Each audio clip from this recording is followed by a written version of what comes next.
जय श्री राधे कृष्ण। विष्णु भगवान की जय, माता लक्ष्मी की जय, समस्त देवी देवताओं की जय। बैसाख मास 24 अप्रैल दिन बुधवार से शुरू हो गया है। स्कंद पुराण के अनुसार बैसाख मास को ब्रह्मा जी ने सब मासों में सबसे श्रेष्ठ बताया है। इस महीने में महिरथ नामक राजा ने बैसाख स्नान से ही बैकुंठ धाम की प्राप्ति कर ली थी। पुराणों में इस मास को जप तप दान का महीना कहा गया है। बैसाख मास के प्रारंभ होते ही तपिश का वातावरण तैयार हो जाता है। इसीलिए धार्मिक दृष्टिकोण से इस माह में विशेष रूप से वरुण देवता का विशेष महत्व होता है। धर्म अर्थ यज्ञ क्रिया तपस्या का सार बैसाख मास संपूर्ण देवताओं द्वारा पूजित है। तो आज हम बैसाख मास में आपको एक कहानी सुनाई जाएंगे जो कि है एक बांदरी की कहानी। तो आज इस दिन बैसाख मास में आप पूरे बैसाख मास की इस कहानी को सुन सकते हैं। और आज मैं आपको यह कहानी सुनाने जा रही हूँ, तो ज़रूर सुनिएगा। तो शुरू करते हैं बैसाख मास में बांदरी की पुण्य कहानी। एक राजा था। वह बैसाख माह में प्रतिदिन ब्रह्म मुहूर्त में उठकर गंगा जी में स्नान करता था। राजा का आदेश था कि मुझसे पहले गंगा जी में कोई भी स्नान नहीं करेगा। राजा जब गंगा जी में स्नान करने जाते तो उन्हें प्रतिदिन शांत जल के स्थान पर हिलता हुआ हलचल युक्त जल दिखाई देता था। तो राजा को संदेह होता था कि निश्चय ही मुझसे पहले कोई प्रतिदिन गंगा जी में स्नान करता है। अतः राजा ने नदी के तट पर पहरेदार बिठा दिए। गंगा जी के तट पर एक वृक्ष था, उस पर एक बंदरिया रहती थी। वह प्रतिदिन राजा के स्नान से पूर्व स्नान करके वृक्ष पर चढ़कर बैठ जाती थी।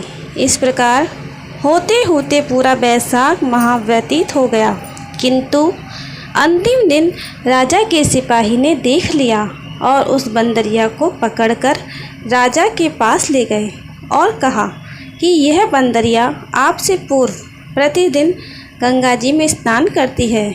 उधर राजा की प्रतिज्ञा थी कि यदि कोई भी स्त्री मुझसे पूर्व स्नान करती होगी तो मैं उससे विवाह कर लूँगा।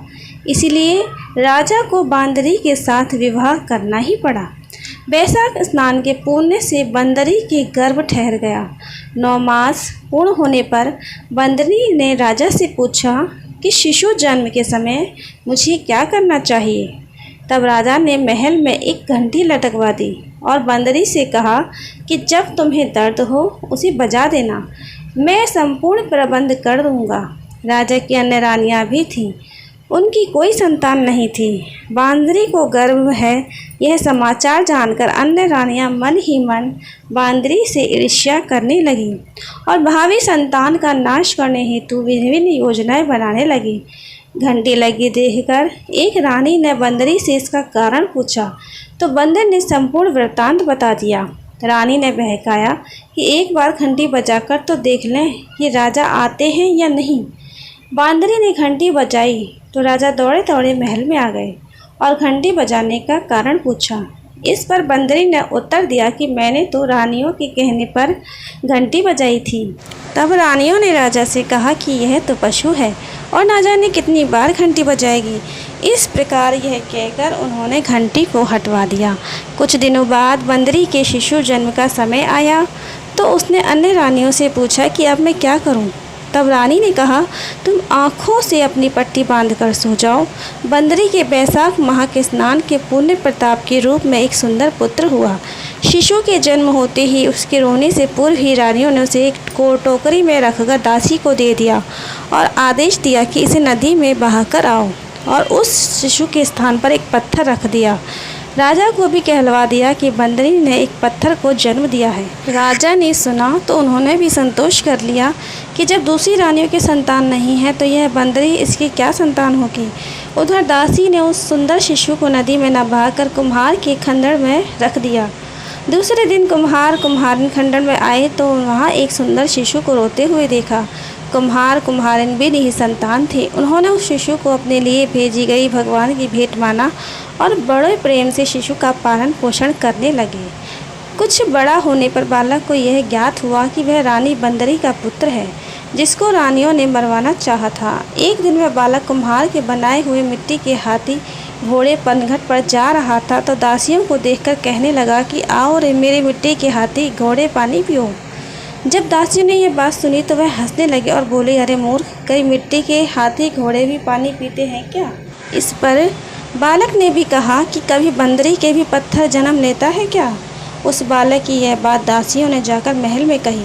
तब रानियों ने दूसरे दिन विष मिलाकर लड्डू भेज दिए। ईश्वर की कृपा से लड्डू गोंद और बादाम के हो गए। उन लड्डू को खाने से उस लड़के की मृत्यु नहीं हुई। यह समाचार दासी ने रानी को कहा। रानी ने राजा से कहकर कुम्हार को देश निकाला करवा दिया। कुम्हार वन में रहने लगा। तत्पश्चात अगले वर्ष चैत्र माह में माता गणगौर के पूजन का दिन आया तो वह बंदरी का पुत्र 108 करवे और 108 गोली लेकर तथा घड़े में पानी भरकर बगीचे के बाहर बैठ गया। उधर राजा की और साहूकार की पुत्रियां गणगौर बनाने के लिए मिट्टी लेने आईं और तथा बगीचे में खेलने और झूलने लगी। इस कारण कुछ समय बाद उन्हें प्यास लगी। तब उन्होंने उस बंदरी के पुत्र से जल पिलाने के लिए कहा तो उस बालक ने उत्तर दिया कि मेरे पास एक गोली है, उसे खाते जाओ और मेरे चारों फेरे लगाते जाओ, तब मैं तुम्हें जल पिलाऊंगा। इस पर पहले तो कन्याओं ने मना किया, किंतु प्यास तीव्र होने के कारण मान गई। इस प्रकार गोली खाने और उस युवक के साथ फेरे लेने से वह गर्भवती हो गई। बाद में जब उनके माता पिता को यह ज्ञात हुआ कि वह सभी कुम्हार के पास आए और संपूर्ण वृत्तांत सुनाया तो कहा कि तेरे पुत्र ने हमारी कन्याओं से विवाह किया है, अब इन्हें अपने पास रखना होगा।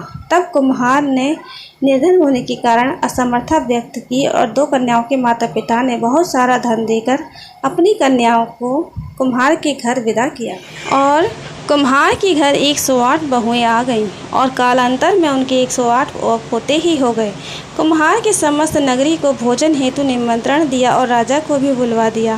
राजा ने यहाँ से रानी बंदरी के अधिक सब भोजन हेतु पधारे। तब राजकुमार राजा की आज्ञा लेकर बंदरी को लेने रथ पालकी लेकर गया और लाकर सभा में ऊंचे स्वर्ण आसन पर बैठाया। राजकुमार ने अपनी सभी पत्नियों को समझा दिया कि बंदरी मुझे जन्म देने वाली माता है। एक एक बहू रानी बंदरी के चरण स्पर्श करती गई और एक एक सोने का सिक्का और पोते गोद में देती गई।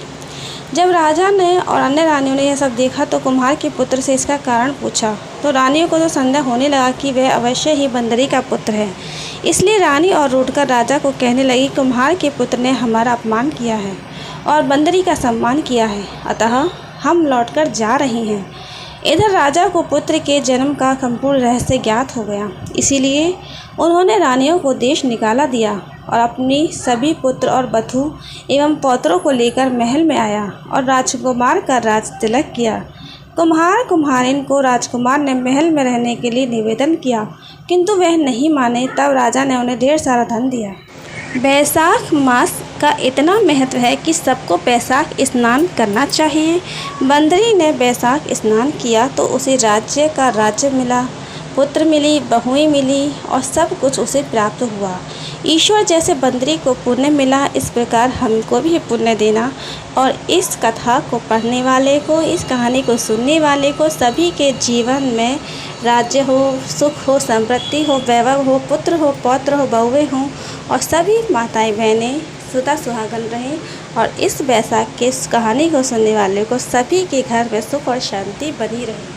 तो आशा करती हूँ मेरी यह वीडियो आपको अच्छी लगी होगी। यह कहानी आपको अच्छी लगे तो एक लाइक ज़रूर कीजिएगा। चैनल पर पहली बार आए हैं तो सब्सक्राइब कर ले ताकि आने वाली सभी वीडियो की नोटिफिकेशन आपके फ़ोन पर सबसे पहले आए।